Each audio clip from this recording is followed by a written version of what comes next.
está estrellada y tiritan azules los astros a lo lejos. Cuando callas porque estás como ausente y tu voz se oye lejana. ¿Prevenido, Rossetti? Sí, yo sí. Cámara 1. Grabando. Cámara 2. Grabando. Audio y video. Listo. Luces. Listo. Oscuro.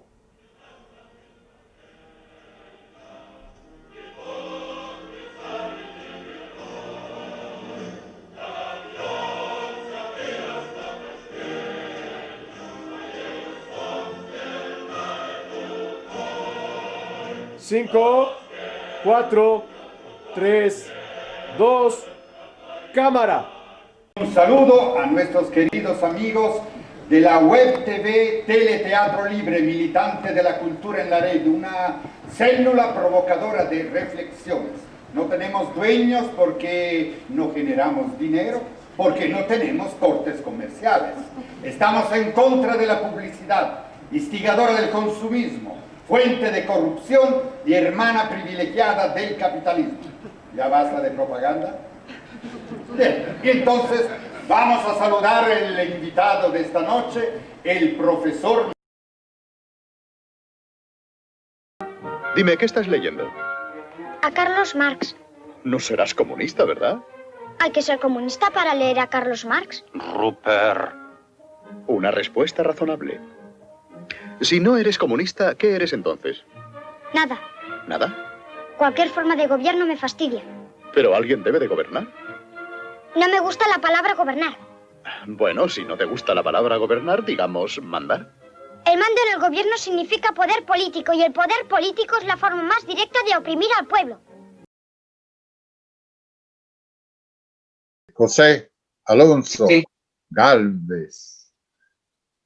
¿Qué tal, querido? ¿Te acuerdas cuando yo te presentaba al público en teatro? Había un aplauso, ¿eh? Merecido, merecido, aunque muchas veces, yo te lo decía, ¿qué será el aplauso? Ni para mí, ni para ti, ni para Marx, sino por el invitado que estaba. Ahora, como estamos uno de un lado, uno del otro, pero nos da gusto verte, siempre con la esperanza de que puedas regresar al teatro, ¿verdad? Físicamente. Pues sí. ¿Y qué quiere regresar con la pregunta si valdrá la pena hablar de Marx? Pues sí, digo, aunque se me hace una pregunta retórica, pero... El texto es siempre el texto que presentaste en teatro. ¿De quién es el texto? Sí, de Howard Zinn. Howard Zinn. Exactamente. Es un monólogo curioso, ¿no? Un poco anarquista. ¿Y tú eres de izquierda? ¿Sigues estando de izquierda? Pues lo intento todo el tiempo, ¿no? No. ¿Lo intentas tú solo en tu casa o...?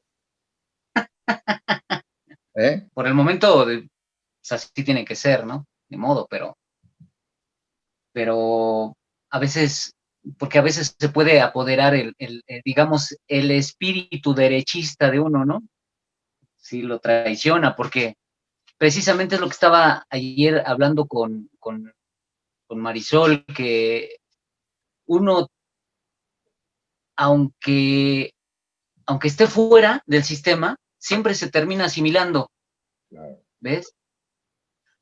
Pero siempre yo creo mantener el ideal, ¿no?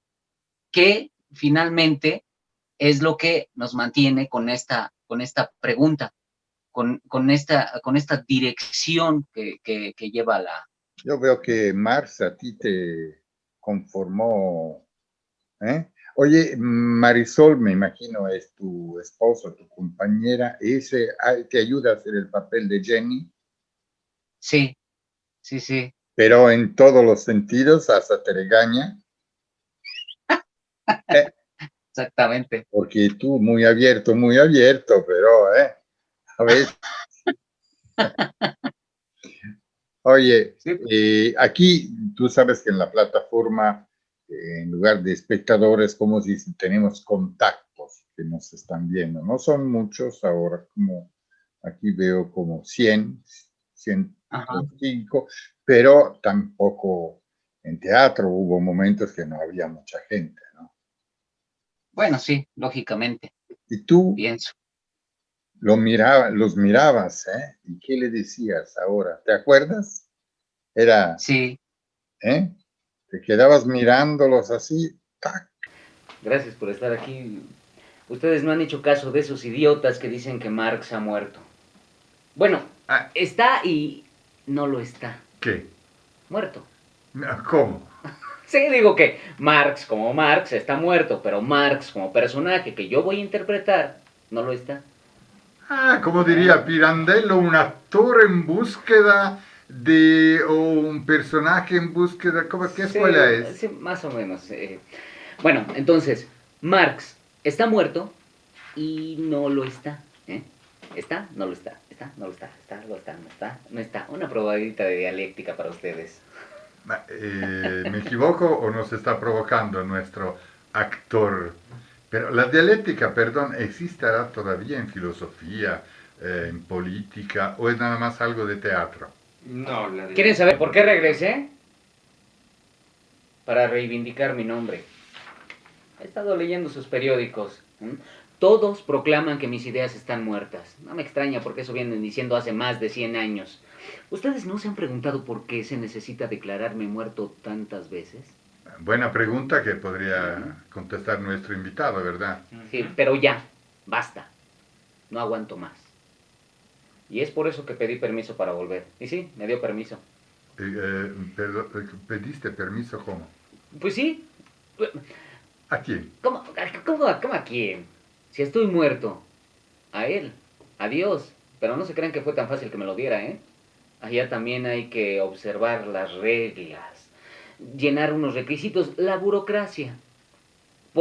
Puedes leer. Mirar hacia abajo, hacia este mundo, pero no viajar. Por supuesto protesté.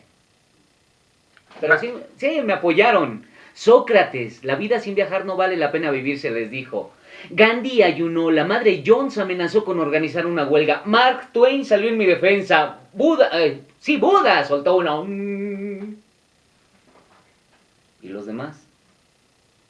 Se quedaron callados, Dios. En esta situación ya muertos, ¿qué tenían que perder? La verdad que su reputación, señor actor Marx... Sí, bueno, mi reputación, tengo reputación de conflictivo, peleonero, un hijo de la chingada, si quieren, pero incluso allá la protesta funciona, ¿eh? Allá... Sí, allá. Me dijeron, de acuerdo, puedes ir, pero tienes 1 hora, más o menos, para hablar de lo que quieras. Pero por favor, nada de manifestaciones. Es que ellos creen en la libertad de expresión.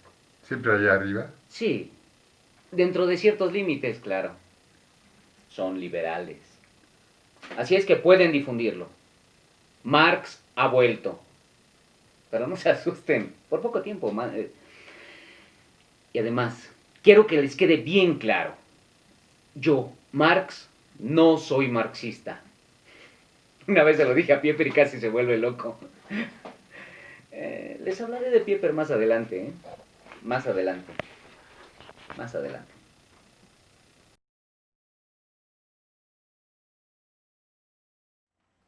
¿Dónde vivíamos? Vivíamos en Londres. Jenny, las niñas y yo. Más 2 perros, 3 gatos y 2 pájaros vivíamos. Sobrevivíamos en Londres. En un departamento de Dean Street, allá donde salen las aguas negras de la ciudad. En el barrio del Soho. Estábamos en Londres porque a mí me habían expulsado de mi país, de Renania, donde nací. Hacía cosas peligrosas, dirigí un periódico. La Gaceta Renana, no particularmente revolucionaria, pero supongo que lo más revolucionario que se puede hacer es decir la verdad. En Renania, para calentarse, los pobres recogían leña en las propiedades de los ricos, que es donde la había, y la policía los arrestaba. Por eso escribí un editorial protestando. Censuraron el periódico. Entonces escribí otro editorial denunciando que en Alemania no había libertad de prensa. Y sí me dieron la razón. Cerraron el periódico. Ahí sí nos volvimos radicales. No pasa así, te empujan. El último número de la Gaceta Renana salió con un enorme encabezado en letras rojas. Rebelión. Eso sí les molestó a las autoridades y me ordenaron salir de Renania. Así es que me fui a París. ¿A dónde más podría ir un exiliado? ¿En qué otro lugar del mundo puedes sentarte toda la noche en un café y contar mentiras sobre lo revolucionario que eras en tu país? Si alguno de ustedes tiene que exiliarse, lo mejor es París, ¿eh? Jenny consiguió un minúsculo departamento en el barrio latino. Fueron unos meses maravillosos. Nuestra luna de miel, hasta que la policía alemana dio el chivatazo a la policía de París. Parece que su conciencia internacionalista se ha desarrollado mucho antes que la de los trabajadores. Así es que me expulsaron de París, nos fuimos a Bélgica y me expulsaron otra vez. Al fin llegamos a Londres, a donde van a dar los refugiados políticos de todo el mundo. Los ingleses son admirables por su tolerancia, ¿eh? E intolerables por cuanto presumen de serlo.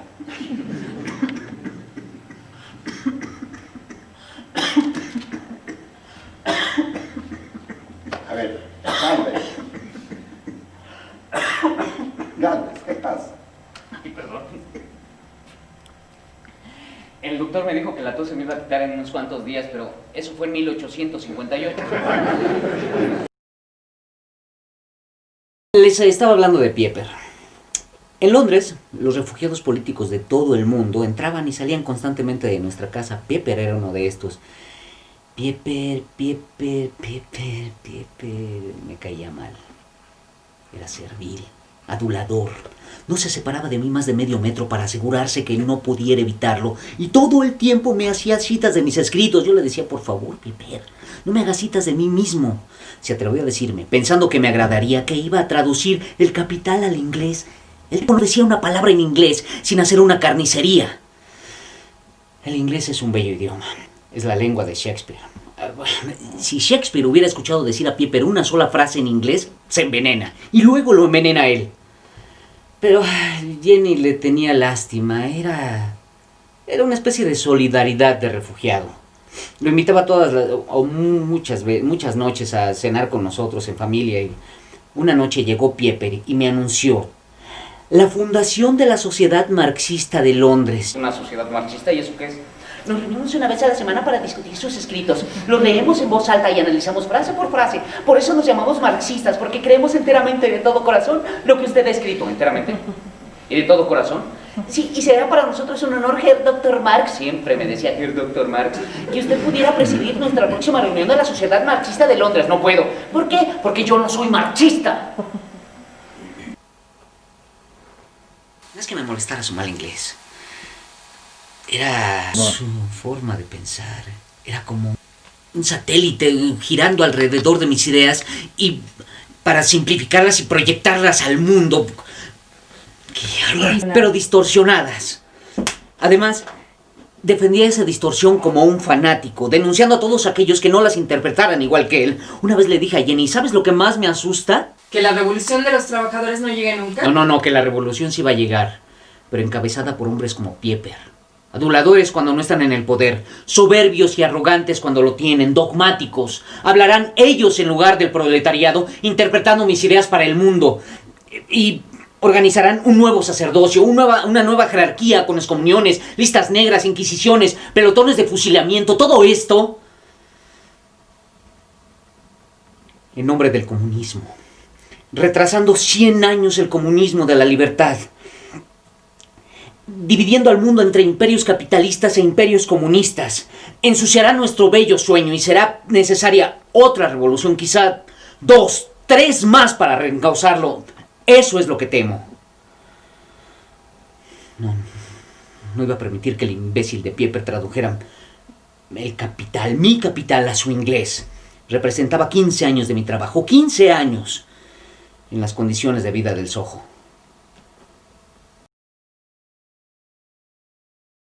Todas las mañanas, rumbo al Museo Británico, caminaba entre los mendigos que vivían junto a las aguas negras. Ahí trabajaba en el Museo Británico, en su magnífica biblioteca, leyendo hasta el anochecer. Leía.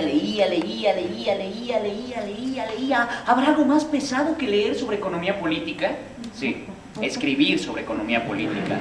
Después me volví a mi casa, atravesando las calles oscuras, escuchando a los vendedores pregonar sus mercancías y a los veteranos de la guerra de Crimea, unos ciegos, otros sin piernas, suplicar por un penique. ¿Se pueden imaginar ustedes las calles de Londres en 1858? Jovencitas intentando vender unos panecillos por unos cuantos peniques, el organillero con su mono, las prostitutas, los magos, los violinistas, el tragafuegos y los de las gaitas escocesas. Y siempre una pobre chica cantando una balada irlandesa.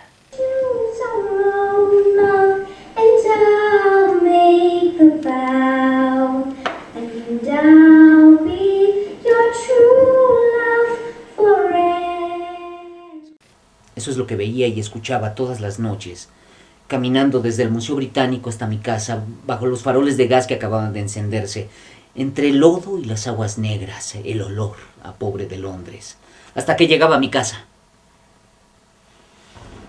Supongo que era conveniente que el autor del Capital tuviera que andar trabajosamente entre la basura mientras escribía la condena del sistema capitalista. Mis críticos, intentando minimizar el contenido del Capital, han dicho, como siempre se dice de los escritores radicales, el pobre ha de haber tenido unas experiencias personales terribles. Sí, efectivamente, el camino a casa a través del Soho alimentó la cólera que puede haber en el Capital. Y no me vayan a decir, eso es lo que ocurrió hace más de 100 años. Sí, solo entonces, cuando venía para acá, he andado por sus calles llenas de basura.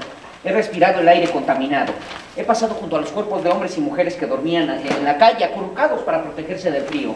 En lugar de una muchacha cantando una balada, he escuchado la voz lastimera que me decía, un peso, señor, un peso para un taco. ¿Y a eso le llaman progreso? Porque tienen teléfonos celulares inteligentes, automóviles inteligentes, máquinas que vuelan sin tripulación y matan, 1000 pociones para oler mejor, y la gente durmiendo en las calles. Aquí tienen un informe oficial, oficial. El Producto Interno Bruto de los Estados Unidos, es decir, la riqueza que se ha generado en el último año, fue de 14,000 millones de dólares. Ah, muy interesante, ¿eh? Pero díganme una cosa, ¿dónde están estos miles de millones? ¿A quién han beneficiado? Menos de 500 individuos controlan billones de dólares en actividad financiera. ¿Qué, acaso estas personas son más nobles? Han trabajado más duro, son más útiles a la sociedad que la madre que cría 3 hijos pequeños, sin dinero para calentarse en el invierno. La desigualdad y la miseria son inevitables, han existido desde siempre. Hay quienes tienden a subir y hay quienes suben a tender. Ah, gracioso, ¿eh? Hace 150 años yo dije que el capitalismo incrementaría enormemente la riqueza de la sociedad, pero que esa riqueza se acumularía en muy pocas manos, demasiados pobres, muy pocos ricos. Gigantesca fusión del Chemical Bank y del Chase Manhattan Bank. La bolsa sube y 12,000 trabajadores pierden su trabajo y dicen que mis ideas están muertas. Aquí sucedió igual con Luz y Fuerza del Centro. Despidieron a más de 60,000. ¿Y qué? En vez de estar protestando, que se pongan a trabajar. El pobre es pobre porque quiere. Usted no conoce La aldea abandonada, el poema de Oliver Goldsmith, ¿verdad? Que lo va a conocer.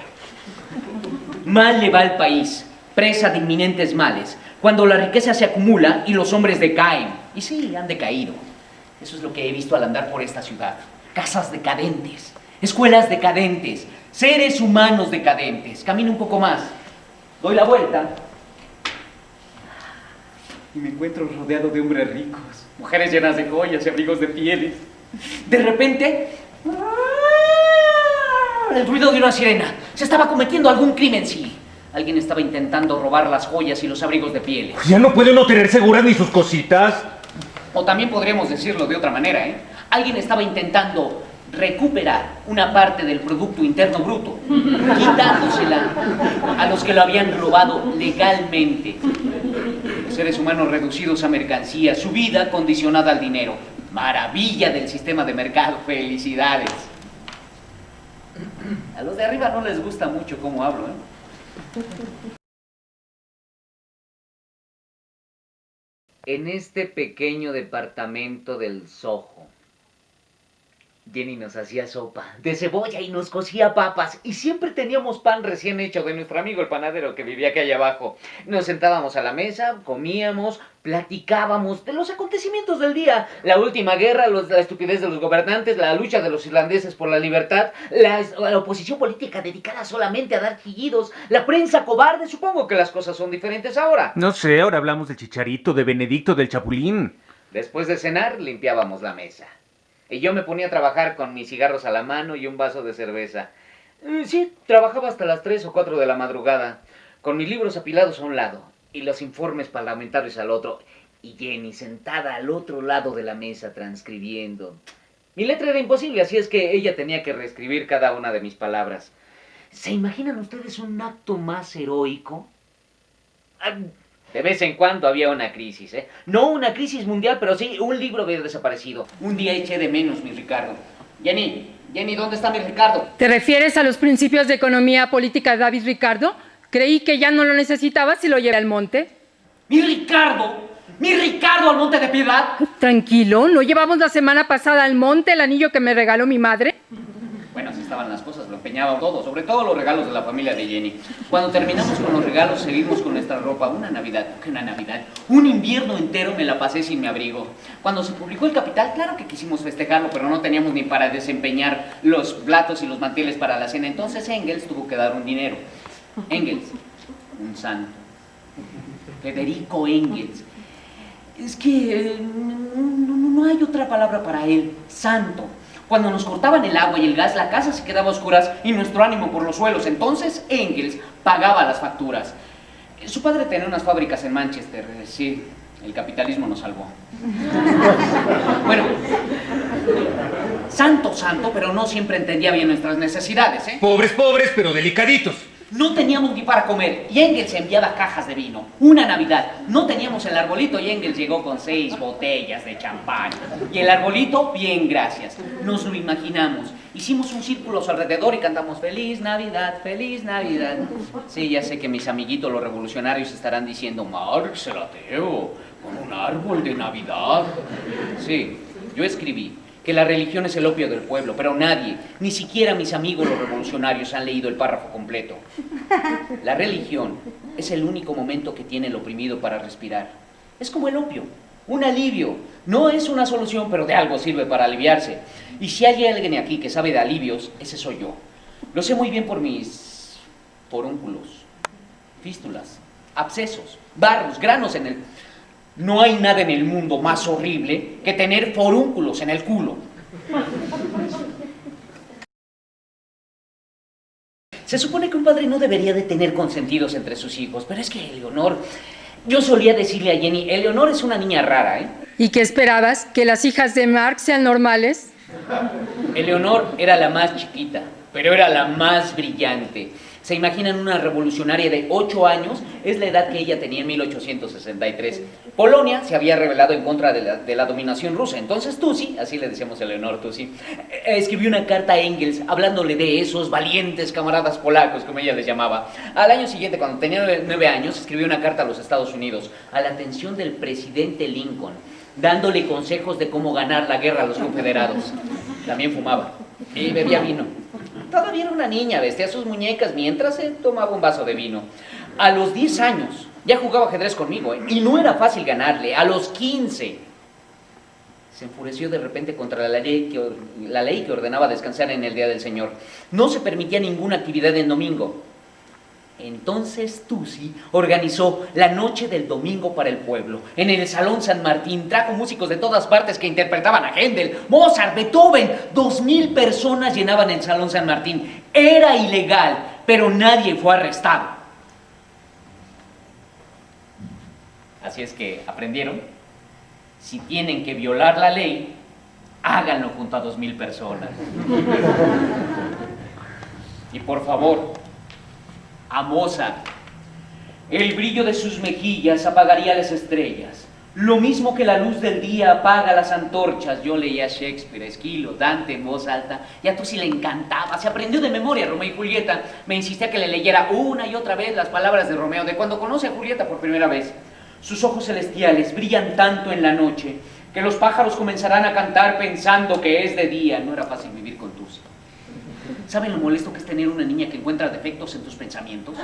Discutía conmigo sobre mis escritos, por ejemplo, mi ensayo sobre la cuestión judía. No es fácil de entenderlo, lo admito. Bueno, pues Eleonor lo leyó e inmediatamente me desafió. ¿Por qué escogiste a los judíos como representantes del capitalismo? No son los únicos envenenados por el comercio y la codicia. No es que los haya escogido, intenté explicarle. Simplemente los tomé como un ejemplo. Su respuesta: se puso una estrella judía en el pecho y me anunció: yo también soy judía. ¿Qué podía decirle? Me encogí de hombros. Ese gesto es muy judío. Ay, de veras que llegaba a ser realmente insoportable. Por ejemplo, sabía que mi padre se había convertido al cristianismo. No era muy cómodo ser judío en Alemania. Si es que ha habido algún lugar cómodo en el mundo para ser judío. A mí me habían bautizado a los 8 años y esta tú sí le intrigaba. Una vez me dice, Moro, a mí me decían Moro por mi piel un poco más oscura. Moro, sí, sé que estás bautizado, sí, pero antes fuiste circuncidado, ¿no? Nada le daba pena. Una vez junto a su estrella judía se puso un crucifijo, no por el cristianismo, sino en nombre de los rebeldes irlandeses que luchaban en contra de Inglaterra. Conoció la lucha de los irlandeses por Lizzie Borden. Lizzie, la mujer de Engels. Lizzie era una obrera, apenas sabía leer. Engels, el santo, hablaba 9 idiomas. ¿Piensan ustedes que tenían dificultad para entenderse? No, simplemente se querían. Lizzie era activista del movimiento irlandés y a Tusi le encantaba ir a visitarla. Las dos se sentaban en el suelo, tomaban vino y cantaban canciones irlandesas hasta quedarse dormidas. Hubo una noche terrible, la noche en que el gobierno inglés colgó a 2 jóvenes irlandeses justo ahí en el sol, en medio de una multitud de borrachos exaltados. Esos ingleses tan educados, con su té a las 5 y sus ahorcamientos públicos. Sí, ya sé que ahora no cuelgan a la gente. Se limitan a inyectarles veneno en las venas, suministrarles gas letal o quemarlos con electricidad. Sí, es más civilizado. Colgaron a esos jóvenes irlandeses por desear la libertad de su tierra. El honor no dejaba de llorar. Yo le dije, tú si no puedes involucrarte tan profundamente en los horrores del mundo, solo tienes 15 años. Esa es la cuestión, Moro. No tengo 12 ni 13, tengo 15 años.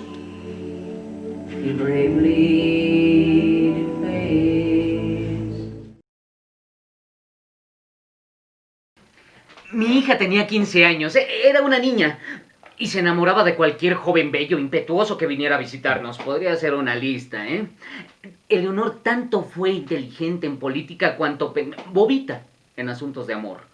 Estaba loca por el héroe de la Comuna de París, el tal Lizagaray. ¿Cuántos años tenía? 33. 33, y la niña... 16. 16, 33. Casi 20 años de diferencia. Era una niña. Bueno, por lo menos era francés, porque estaba el galán de su hermana Jenigen, que era inglés. ¿Conocen la comida inglesa? No digo más. Y luego estaba el novio de Laura, Lafargue. Sus demostraciones públicas de ardor eran absurdas. Le ponía la mano en el trasero enfrente de todos, la torteaba como si fuera la cosa más natural del mundo, y Jenny lo defendía. Son sus orígenes criollos. Su familia vino a Francia desde Cuba. Como si todos en Cuba se anduvieran torteando públicamente. No sé si ya lo pregunté. ¿Alguien aquí ha tenido alguna vez forúnculos en todo el cuerpo? A mí me han atormentado durante toda mi vida. Es una enfermedad horrible. Algunos imbéciles han intentado analizarme por esta enfermedad. Marx está enfadado con el sistema capitalista porque tiene forúnculos estúpidos. ¿Y los revolucionarios que no tienen forúnculos qué? Pero siempre le han de encontrar algo, A uno que le pegaba a su padre. Aquel otro que su madre lo amamantó hasta los 10 años. Al de más allá, nunca le enseñaron a usar la vacinica o jamás le cambiaron el pañal. ¿Y a usted? ¿Cómo le va? Ustedes normales. Como si tuviéramos que ser anormales para rebelarnos en contra de la explotación. Le encuentran cualquier explicación, excepto la más obvia. Que el capitalismo, por su propia naturaleza, por estar en contra del espíritu humano, alimenta la rebelión. Y ahora no me vayan a decir, por favor, que comparado con mis tiempos el capitalismo se ha vuelto, ¿qué? ¿Más humano? ¿De veras se lo creen? ¿Sí? ¿De veras se lo creen? Esto sucedió no hace muchos años, Lo leí en sus periódicos. Pero bueno, en Carolina del Norte, los dueños de una fábrica a sus trabajadoras las tenían encerradas en sus criaderos de pollos para explotarlas más. Hubo un incendio y murieron 25 mujeres atrapadas. Eso no pasa aquí, ¿verdad? Ay, bueno, unas costureras aplastadas, unos mineros extraviados, pero pues deberían tener más cuidado, ¿no? Y dicen que el capitalismo es más humano. ¿De veras se lo creen? Debería darles vergüenza. Sí, es muy probable que mi rabia sea provocada por mis forúnculos. Y si así fuera, ¿qué? Ya intentaron trabajar sentados, con forúnculos en el culo. Y por favor no me hablen de los médicos, que ellos saben de esto mucho menos que yo, mucho menos, porque los forúnculos son míos. No podía ni dormir. Hasta que descubrí algo milagroso. El agua. Sí. Baños empapados en agua caliente, bueno, tibia. Jenny me los aplicaba pacientemente una hora tras otra. Yo me despertaba en medio de la noche por el dolor, entonces Jenny me ponía mis paños húmedos. A veces cuando Jenny no estaba, lo hacía Lengen. Bueno, ya les hablaré, les dije, ¿no? Les hablaré de Lengen más adelante. Bueno, está bien. Ah, sí, Lengen. Vivíamos en el barrio del Soho, en absoluta pobreza, y a la madre de Jenny, mi suegra, ¿qué se le ocurre? Enviarnos una criada para que cuidara a las hijas. Esa criada era Lengen. Teníamos hasta los muebles empeñados. No comíamos, pero eso sí, teníamos una criada. Esas cosas pasan cuando emparentas con la aristocracia. Los varones de Pombes Fallen. Tu familia política no te envía el dinero que necesitas, pero sí te envían finas mantelerías, cubiertos de plata, una criada. Hasta eso que no es tan mala idea, lo de la criada. Siempre puede agarrar las finas mantelerías, los cubiertos de plata, llevarlos al Monte de Piedad y traer algún dinero. Lengen lo hizo muchas veces. Recuerdo que una vez ya la iban a arrestar porque pensaron que se lo estaba robando. Entonces fui yo, intercedí por ella y me arrestaron a mí toda la noche. En realidad, Lengen nunca fue tratada como una criada. Las niñas la adoraban, Jenny la quería muchísimo. No sé, tanto, bueno, que su presencia creó una gran tensión entre Jenny y yo. No sé por qué. Recuerdo que una vez Jenny me salió con que... ¿Esta mañana te he visto mirando a Lengen? ¿Mirando qué quieres decir? En la forma en que un hombre mira a una mujer. Eso quiero decir. ¡Ya no empieces con eso! Era una de estas conversaciones que no puede ir a ningún lado. Jenny no toleraba ni siquiera que me quejara por el lodo de la calle. Imagínate cómo me siento yo cuando leo El Capital y no me quejo. Así me decía. Era mi crítica más severa, despiadada. ¿Honesta? ¿Hay algo más ofensivo que una crítica honesta? El Capital la inquietaba en realidad. Me preocupa que desde el principio aburras a la gente con tu discusión sobre la mercancía, valor de uso, valor de cambio. El libro es demasiado largo, detallado, pesado. ¿Pesado? Imagínense, El Capital pesado. Lo mismo me dijo el sindicalista Peter Fox cuando le regalé el libro. Me siento como un hombre al que le han dado un elefante. Precisamente, es un elefante. Esto no es el manifiesto del Partido Comunista, escrito para el público en general. El Capital es un análisis. Y está bien que sea un análisis, pero que entusiasme como el manifiesto. Un fantasma recorre Europa, el fantasma del comunismo. Eso es lo que excita al lector. Y luego, para atormentarme, me leí algún pasaje del Capital. La riqueza de las sociedades donde prevalece el sistema capitalista de producción se presenta como una inmensa acumulación de artículos de consumo. Se van a dormir. A ver, yo les pregunto a ustedes, ¿es tan aburrido? Bueno, me acerqué un poco, yo lo admití con Jenny. ¿Y ella qué me contestó? Una cosa no puede ser un poco aburrida. Una cosa no puede ser un poco aburrida. No estoy hablando mal de Jenny, no me malentiendan. Jenny consideraba El Capital, solamente que lo tenía por un análisis demasiado complejo, no para cualquiera. Por otro lado, no es fácil explicar cómo, en un cierto momento de la historia, surge el sistema capitalista, genera un crecimiento colosal de las fuerzas productivas y un incremento sin precedentes de la riqueza mundial. Luego, esta misma riqueza, por las propias características del... será distribuida de tan mala forma que destruirá la humanidad, tanto de los trabajadores como de los propios capitalistas. Y finalmente, el capitalismo cavará su propia tumba para dar paso a un sistema verdaderamente humano. No es fácil explicar esto, no es fácil. ¿Estamos llegando a la gente que queremos llegar? ¿Sabes por qué los censores han permitido que se publique tu libro? ¿Por qué? Porque como ellos no lo entienden, suponen que nadie más lo va a hacer. Le recordé que El Capital había recibido muchas críticas bastante favorables. Sí, porque la mayoría de ellas las escribió Engels. Le dije que quizá estaba haciendo tan crítica con mi trabajo porque no eres feliz conmigo. Ustedes los hombres no pueden creer que su trabajo merezca críticas y entonces todo se lo toman como algo personal.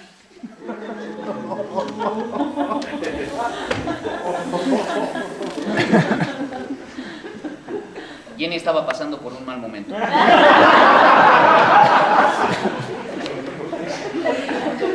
Supongo que yo era el responsable, pero no sabía cómo aliviar su angustia. Entiéndanme. Pónganse en mi lugar. Cuando Jenny y yo nos enamoramos, yo tenía 17 años y ella 21. Era maravillosa. Con su cabello negro, sus ojos verdes y su familia. Por una razón, no sé por qué razón les gusté, eran aristócratas, los varones de von Westphalen. A los aristócratas les encantan los intelectuales. El padre de Jenny y yo teníamos largas discusiones sobre filosofía griega. Yo había hecho mi tesis doctoral sobre la diferencia de la filosofía de la naturaleza en Demócrito y Epicuro. Fue ahí donde empecé a darme cuenta de que hasta ese momento los filósofos únicamente habían interpretado el mundo. El problema era cómo cambiarlo. Cuando me expulsaron de Alemania, Jenny me siguió a París y allí nos casamos. Nacieron Jenny, Laura, vivíamos felices, sin nada. Reuniéndonos en el café con los amigos, ellos también vivían sin nada, éramos pura chusma. Bakunin, el descomunal y peludo anarquista, Engels, el santo ateo, Heine, el hermoso poeta, Stirner, el inadaptado total, y Proudhon, que decía, la propiedad privada es un robo, pero yo quiero un poco. Me hubiera gustado que conocieran a Jenny. Lo que hizo por mí es incalculable. Hasta aceptó el hecho de que yo simplemente no pudiera tener un trabajo como los demás hombres. Bueno, sí, lo intenté una vez. Escribí una carta a los ferrocarriles solicitando un empleo de administrativo y así me contestaron. Doctor Marx, es para nosotros un honor su solicitud de trabajo aquí.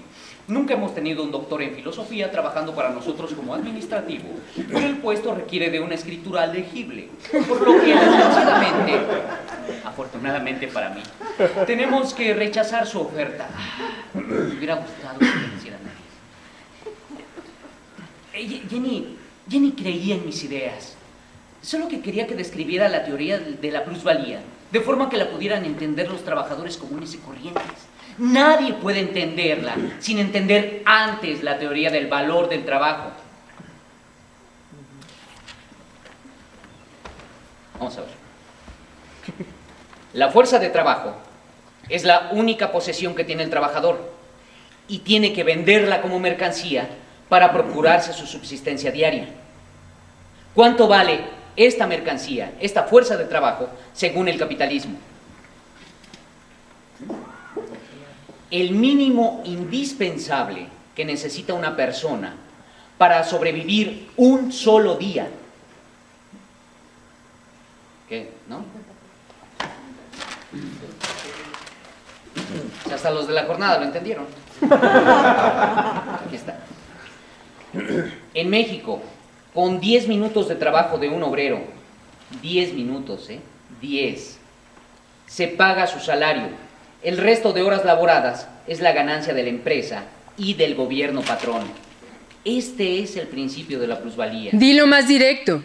Tu patrón te da un salario muy bajo, apenas para que tú puedas sobrevivir y seguir trabajando. Pero con tu trabajo, él gana mucho más de lo que te paga y entonces él se va haciendo cada vez más y más rico, mientras que tú permaneces pobre.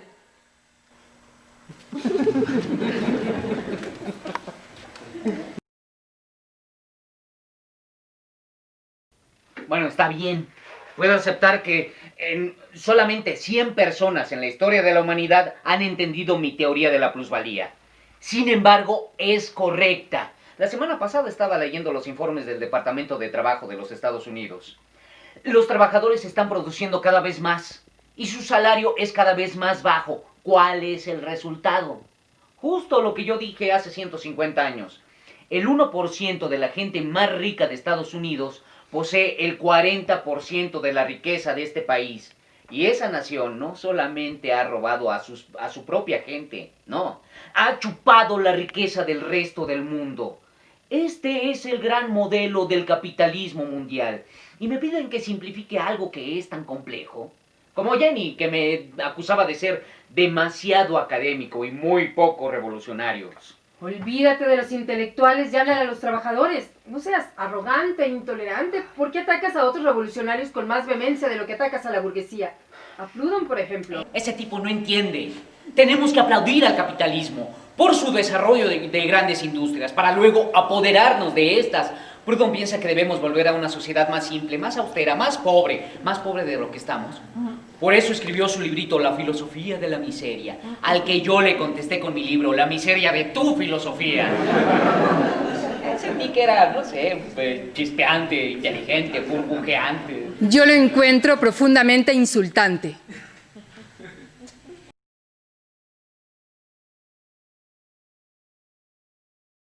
Jenny Marx.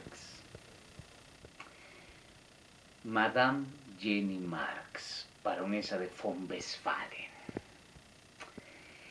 Era ella quien... Era una persona mucho mejor que yo. Era ella quien me impulsaba, fue ella quien me motivó a comprometerme con la causa de los trabajadores de Londres. Vino conmigo cuando me invitaron a participar en la primera reunión de la Asociación Internacional de los Obreros. Fue el otoño de 1864. 2000 personas llenaban el Salón San Martín.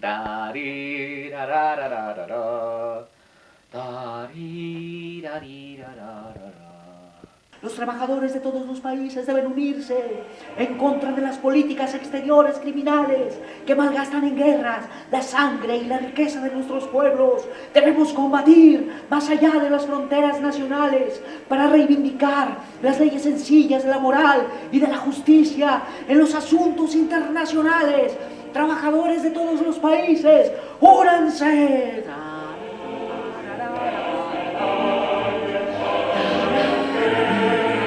Esto sí le entusiasmaba a Jenny, esto sí le emocionaba.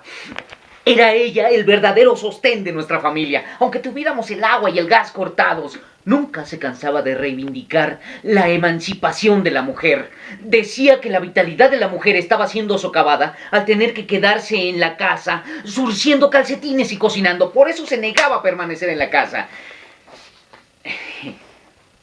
Me acusaba de estar, en teoría, por la emancipación femenina, pero de ignorar en la práctica los problemas de la mujer. Tú y Engels escriben sobre la igualdad de los sexos, pero no la practican. Mejor no hablamos de esto, ¿no? Ella apoyaba con todas sus fuerzas la lucha de los irlandeses por la libertad. La reina Victoria había dicho: esos irlandeses son gente realmente abominable, son diferentes a cualquier otra nación civilizada. Entonces Jenny escribió una carta a todos los periódicos de Londres. Inglaterra ahorca a los rebeldes irlandeses que solamente quieren la libertad. ¿Es acaso Inglaterra una nación civilizada? Yo estaba profundamente enamorado de Jenny. Sí, ¿cómo le hago para que me entiendan? Aunque atravesamos momentos difíciles, nos seguíamos amando. Solo que en algún momento las cosas cambiaron. No sé por qué. Jenny decía que era porque ya no era la chica hermosa que yo había conocido. Eso me hacía enojar. Y encima decía que era a causa del Engen. Eso me hacía enojar más todavía. ¿Lo ves? ¿Te enojas porque es verdad? Eso me ponía furioso. Dicen que porque la Unión Soviética ha desaparecido, el comunismo ha muerto. ¿Acaso saben esos idiotas lo que es el comunismo? ¿Creen que un sistema guiado por un criminal que mata a sus compañeros revolucionarios se puede llamar comunismo? ¡Chaiskoffen! ¿Perdón? Cabezas de mierda en español, los periodistas y políticos, estos que dicen tales cosas. ¿A qué escuela fueron? Nunca han leído el manifiesto que Engels y yo escribimos cuando él tenía 28 años y yo 30. En lugar de la vieja sociedad burguesa, con sus clases y sus antagonismos de clase, tendremos una asociación en la que el libre desarrollo de cada individuo sea la condición para el libre desarrollo de todos. ¿Sí se entiende? ¿Se entiende el objetivo del comunismo? La libertad del individuo para desarrollarse a sí mismo como ser humano. ¿Creen de verdad que alguien que se define comunista o socialista y luego actúa como un gángster puede entender lo que es el comunismo? Matar a los que no piensan como tú. ¿Puede ser ese el comunismo al que he dedicado yo toda mi vida? Ese monstruo que tomó el poder en Rusia, que interpretaba mis ideas como un fanático religioso, llevando a sus antiguos camaradas al paredón, les habrá permitido leer a sus compatriotas la carta que yo escribí al periódico La Tribuna de Nueva York, en la que decía que la pena capital no puede ser justificada en ninguna sociedad civilizada. El socialismo nunca puede adoptar las estupideces del capitalismo. En México el Partido Verde ha promovido la pena de muerte. Ahí está, un ejemplo. ¿Y cómo están sus reclusorios? Así, de repletos, ¿no? ¿Y quién está ahí? Los pobres. Es verdad que algunos han cometido crímenes violentos y terribles, pero la mayoría son ladrones, raterillos, narcomenudistas. Creen en la libre empresa. Hacen lo mismo que los capitalistas, pero en una escala menor, mucho menor. ¿Entonces qué? ¿Los vamos a dejar que anden vagando libre por las calles? En lugar de castigar al individuo por sus crímenes, eliminemos las condiciones sociales que los provocan. Démosle a cada persona lo que necesita para desarrollar su vida. Lo que hace falta es una buena dictadura. ¡Dictadura! Sí, exacto, una dictadura. No le tengan miedo a la palabra, ¿eh? Engels y yo hablamos de una dictadura, pero no de un partido, ni de un comité central, y menos de la dictadura de un solo hombre, sino de la dictadura temporal de la clase trabajadora, la dictadura del proletariado. El pueblo tendría que apoderarse del Estado para luego gobernar por el bien de todos. Bakunin, por supuesto, no estaba de acuerdo con esto. Decía que un Estado, incluso un Estado de trabajadores, si tenía ejército, policía y reclusorio, se convertiría en una tiranía. Yo le dije, ¿sabes lo que quiero decir con dictadura del proletariado? Fíjate en la Comuna de París. Eso es la verdadera democracia. No como la de ustedes, perdón, pero... donde las elecciones son como un circo y... La gente vota y vota por uno o por otro guardián del viejo orden y prim, prum, pram. Sea quien sea el candidato ganador, ¡zlim! Los ricos seguirán gobernando el país. No, señor, en México es muy diferente. ¿Ah, sí? Sí.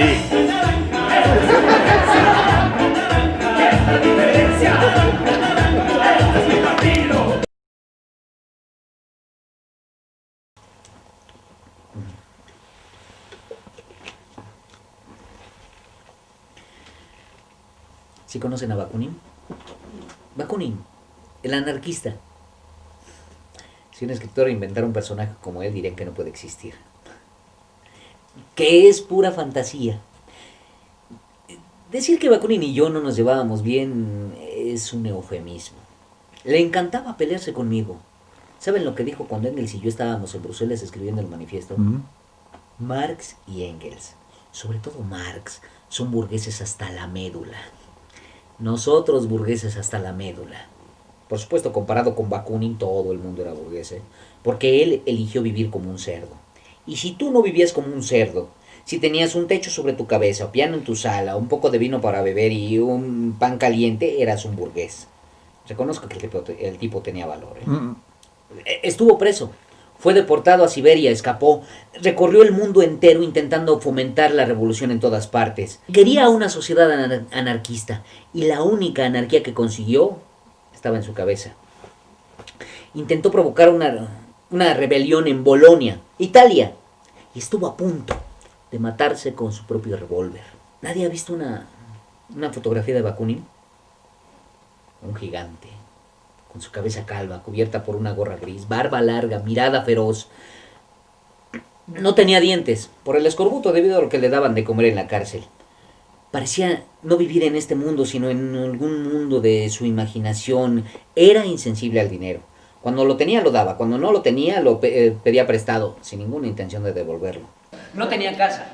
O mejor dicho, el mundo era su casa. Llegaba a la casa de algún camarada y anunciaba, ya estoy aquí, ¿qué hay de comer? ¿Dónde voy a dormir? En una hora esa casa era más suya que de sus propios dueños. Una vez estábamos cenando tranquilamente en el Soho cuando irrumpe, sin tocar a la puerta, disfrazado de cura porque la policía la andaba buscando por toda Europa. Nos sorprendió porque pensábamos que estaba en Italia o, qué sé yo, en algún lugar lejano, intentando provocar una rebelión. Bueno, el caso es que casi arranca la puerta. Entró, miró a su alrededor. Sonrió con su boca desdentada y dijo, buenas noches, camaradas, y sin esperar respuesta se sentó a la mesa y empezó a devorar grandes trozos de pan, queso, carne, chorizo y a tragarse el brandy un vaso tras otro como si fuera agua. Yo le dije, Mijail, por favor, bebe vino que es más barato, el brandy es carísimo. Tomó un trago de vino y lo escupió. Esto sabe a meados de burro, el brandy me ayuda a pensar con más claridad. Y luego empezó con su exhibición de siempre, pregonando, indicando, ordenando, gritando. Yo estaba furioso, pero afortunadamente fue Jenny quien le habló. Mijail, para allá, papá. Estás consumiendo todo el oxígeno de la habitación. Y él soltó una carcajada y siguió. La cabeza de Bakunin estaba llena de basura anarquista, tonterías románticas y utópicas. Yo quería que lo expulsaran de la Internacional, pero Jenny se opuso, rotundamente, por supuesto. ¿No te parece ridículo? En cuanto se forma un grupo con apenas 6 revolucionarios, ya están pensando en expulsar a alguno. El desgraciado se quedó con nosotros una semana entera. Bueno, una noche nos quedamos discutiendo y tomando hasta que ninguno de los dos podía pararse. Y recuerdo que yo me quedé dormido en medio de una de las peroratas de Bakunin y él me despertó sacudiéndome. Todavía no he terminado de exponer mi punto de vista. Eran los días gloriosos, los gloriosos días del invierno de 1874. 71. Ah, sí, 71, cuando la Comuna tomó el poder en París. La Comuna de París. Bakunin les cayó como una mole, con todo su peso en esa revolución. Pero los franceses sí lo entendían, ¿eh? Decían, el primer día de la revolución, Bakunin es un tesoro. El segundo día, mejor matarlo. Bakunin y yo discutíamos y bebíamos y discutíamos y bebíamos y discutíamos y bebíamos y discutíamos. Mijail, tú no entiendes. El concepto de Estado proletario. No podemos eliminar el pasado por un momento de exaltación. Tenemos que construir una sociedad sobre los restos del viejo orden. El Estado proletario. Eso lleva tiempo. No, pendejo, me dijo. El pueblo, acabando con el viejo orden, tiene que vivir en libertad inmediatamente o la perderá. El asunto empezó a ponerse ofensivo.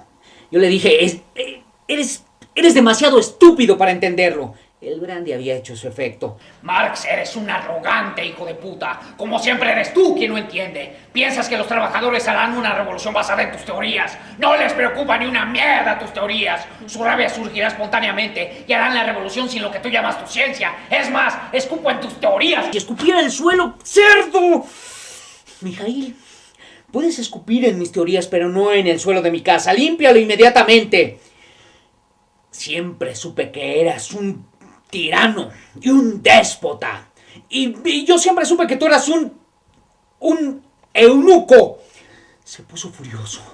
Rugió, parecía un animal prehistórico. Se abalanzó sobre de mí y empezamos una lucha en el suelo. Pero estábamos tan borrachos que no podíamos hacernos daño y rodamos así todos. Y después estábamos tan cansados que nos quedamos ahí tirados en el suelo.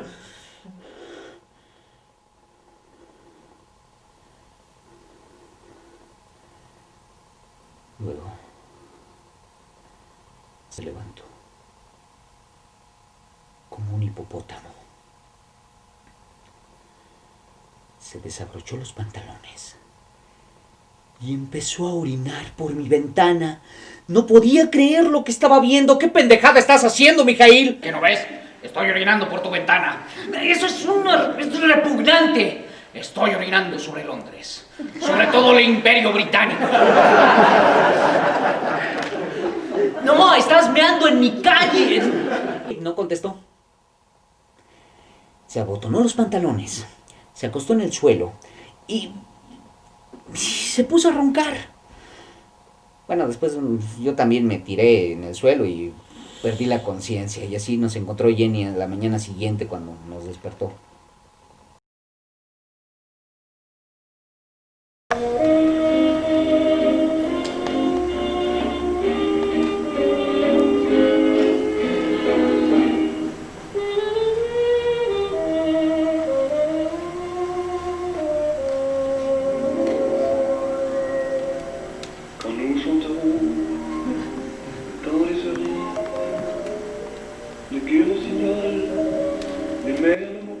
Detente, cerezas. El tiempo de las cerezas. Todos deberían de entender el valor de la Comuna de París, ese glorioso episodio de la historia humana. Todo empezó por una estupidez de Napoleón III. El sobrino de Pepe Botella. Ese mero, exacto, era un bufón, un actor, actuaba, sonreía a las multitudes. mientras 16 millones de campesinos vivían en casuchas miserables y sus hijos morían de hambre. Pero como había promovido las elecciones, la gente votaba, pensaban que eso era la democracia, un error muy común todavía en nuestros días, ¿eh? Bueno, pues resulta que este Napoleón III cometió el error de atacar a los ejércitos de Bismarck. Fue derrotado rápidamente y las tropas alemanas victoriosas marcharon sobre París. Pero fueron recibidas por algo mucho más devastador que el ruido de los cañones. El silencio. Encontraron las estatuas de París cubiertas con paños negros y una inmensa, invisible resistencia silenciosa. Desfilaron rápido por el Arco del Triunfo y sabiamente se fueron. Ni el viejo orden, la República, los liberales, como se llamaban a sí mismos, no se atrevían a volver a París, temblaban de miedo, porque al irse los alemanes, París estaba ahora tomada por los trabajadores, las amas de casa, los intelectuales, los ciudadanos armados. El pueblo de París no formó un gobierno, sino algo más, algo que los gobiernos siempre temen, una comuna. La energía colectiva del pueblo, la comuna de París. La gente se reunía las 24 horas del día en todas partes, en grupos de 3, 4 personas. Tomaban decisiones juntos. Mientras tanto, allá afuera, el ejército francés sitiaba la ciudad, amenazando con invadirla en cualquier momento. París fue el primer enclave de libertad, la primera ciudad libre en este mundo de tiranía. La comuna duró solo unos meses, pero ¿qué importa? Sus leyes... La comuna formó el primer cuerpo legislativo de la historia que representaba a los pobres. Sus leyes estaban hechas para ellos. Se cancelaron sus deudas. Se pospuso el pago de las rentas. Las casas de empeño fueron obligadas a devolver las herramientas y cerraron. Los miembros de la comuna se negaron a cobrar un salario más alto que el de cualquier trabajador. Se eliminó el trabajo nocturno de los panaderos. Y a todos les fue permitida la entrada libre al teatro. ¿Cómo ves? ¡Ay, ajá! Obvio, sí. Se reabrieron los museos. Se organizó una comisión para permitir la instrucción a todas las mujeres. Algo que nunca se había visto, ¿eh? La comuna declaró que el propósito de las escuelas era enseñar a los niños a amar y respetar a sus semejantes. Y ahora hablan sobre la educación. ¿Y qué les enseñan a sus hijitos? Solamente lo que es necesario para tener éxito en su mundo capitalista. Los comuneros comprendieron la importancia de la educación, no con las palabras, con los hechos. Destruyeron la guillotina, ese instrumento de la tiranía, aunque sea de la tiranía revolucionaria. Sí, eso es la comuna. Sí, las calles estaban siempre llenas de gente, todos con su bufanda roja y ondeaba una gran bandera roja, que era el símbolo no de un país, sino de toda la raza humana. Hombres y mujeres lloraban de alegría, toda la gente participaba de las cosas, parecía que sonreían más que antes. Sí, las calles eran seguras sin necesidad de policía. Sí, eso era, ¿no? Eso es el socialismo. Por desgracia, este ejemplo de la comuna no podía ser permitido. El ejército de la República entró y comenzó la matanza. Los representantes de la comuna fueron llevados al cementerio, puestos contra el muro y fusilados. En total, 30.000 personas fueron asesinadas. La comuna fue aplastada por los lobos y los puercos. La comuna sigue siendo un glorioso episodio de la historia humana. Me hace falta Jenny, ella sabría qué y cómo decir las cosas. No podían consentir que la comuna sobreviviera. Era un ejemplo demasiado peligroso para el resto del mundo. Jenny la vi morir enferma, pero recordando nuestros momentos felices en París, hasta en el Soho. Me hacen falta mis hijas. Feliz Navidad, feliz Navidad. Me hace falta Jenny, ella sabría qué y cómo decir las cosas. También morir enferma, pero recordando nuestros momentos felices en el Soho.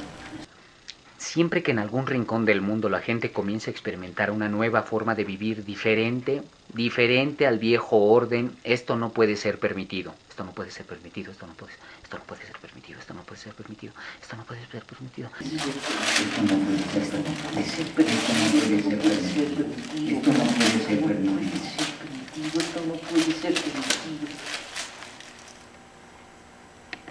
¿Qué? ¿El capitalismo ha triunfado? ¿Por qué? ¿Capitalismo ha triunfado? ¿Por qué? porque la bolsa ha subido hasta las nubes y los accionistas son ahora más ricos que antes. Ah, sí, triunfado. Cuando la cuarta parte de los niños de Estados Unidos vive en la miseria y cuando anualmente 40,000 de ellos muere antes de cumplir un año, triunfado. En la ciudad de Nueva York, desde antes del amanecer, hay una cola de 100,000 personas esperando por solo 2,000 puestos de trabajo. Triunfado. ¿Qué va a pasar con los otros 98,000 rechazados? Ah, pues claro, por eso ustedes están construyendo más reclusorios y entonces el capitalismo ha triunfado. ¿Pero sobre quién? Tienen maravillas tecnológicas, han enviado hombres a la estratosfera, pero ¿qué pasa con los que se quedan aquí abajo? ¿Por qué se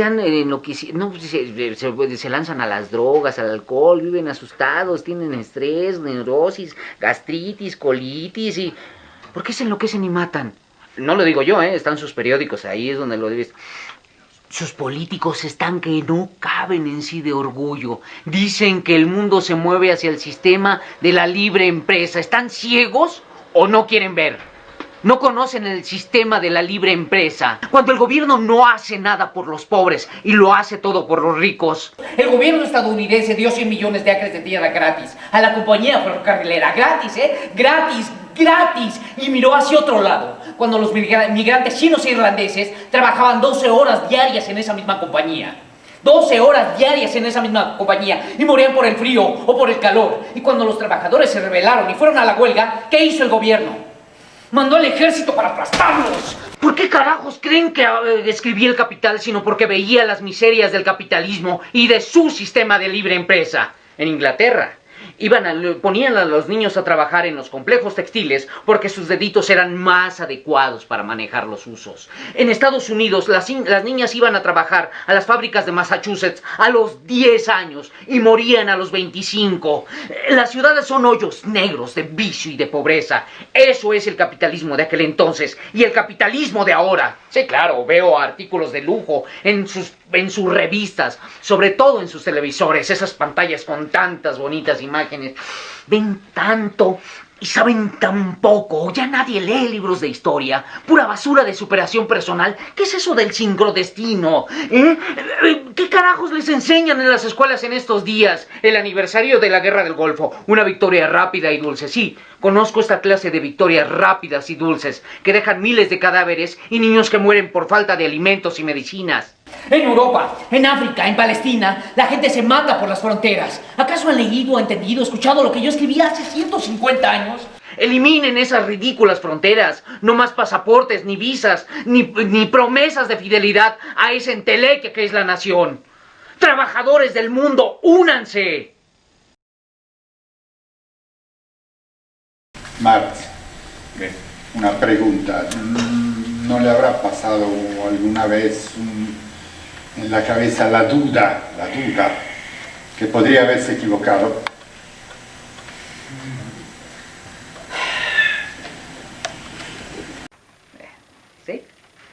Sí, me equivoqué. No lo hubiera pensado que el capitalismo fuera tan ingenioso para sobrevivir. No me imaginé que habría medicamentos para mantener vivo este sistema enfermo. Exacerban el patriotismo de la gente con chicharitos y México, ra, para que olvide su miseria. Hacen guerras en Siria, Libia, Afganistán para solucionar sus crisis económicas.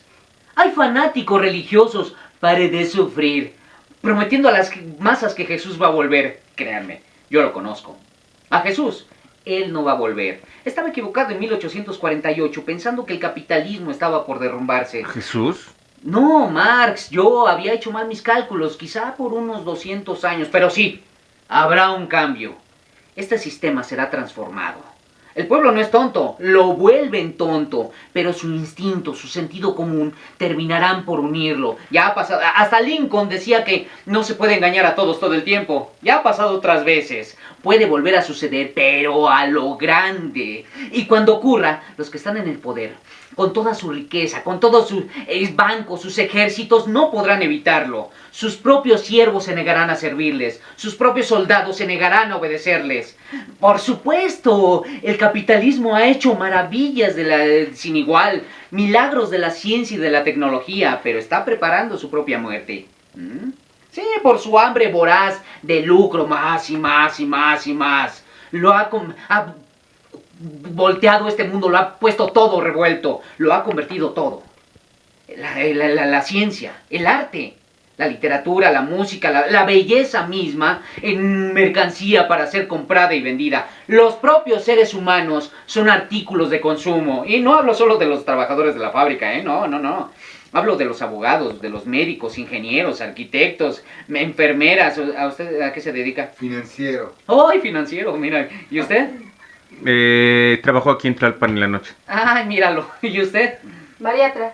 De día. Todos tienen que venderse para poder sobrevivir. ¿Y qué va a pasar cuando se den cuenta de que son todos trabajadores y que tienen un solo enemigo común? ¿Qué va a pasar? ¿Se unirán?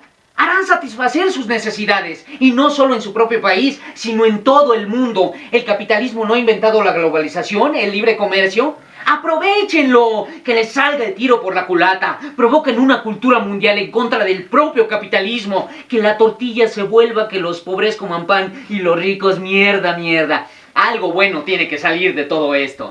Tenía 25 años, estaba en París y escribí que la gente estaba enajenada con su propio trabajo porque les disgustaba. Estaban enajenados con la naturaleza porque entre más máquinas había, el ruido, el mal olor, lo que llaman el progreso, le invadía su vida. Estaban enajenados con sus semejantes porque luchaban todos contra todos para sobrevivir. Estaban enajenados consigo mismos porque vivían una vida que no era la suya. Pensaban que una vida bella era posible solamente en los sueños, en la fantasía. Pero esto no tiene por qué ser así.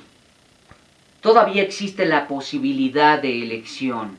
Dije posibilidad, no seguridad. Lo admito.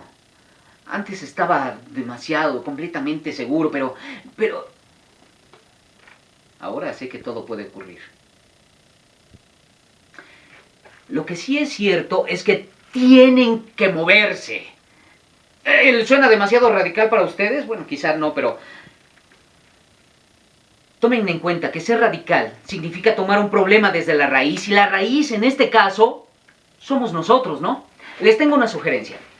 Imagínense que tienen forúnculos en todo el cuerpo, que al sentarse les da un dolor tan agudo que tienen que levantarse, tienen que actuar. ¡Actúen! No quieren hablar más del capitalismo, ni del socialismo. Bueno, ni modo. Entonces aprovechen la riqueza de la tierra. Tomen lo que necesitan: agua, aire, comida, árboles, hierba. Legalícenla, casas agradables donde vivir, unas horas de trabajo y más horas de ocio. No se pregunten quién lo merece. Todos los seres humanos lo merecen, ¿no?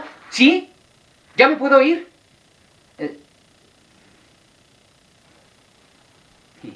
Es que mi tiempo ya se acabó.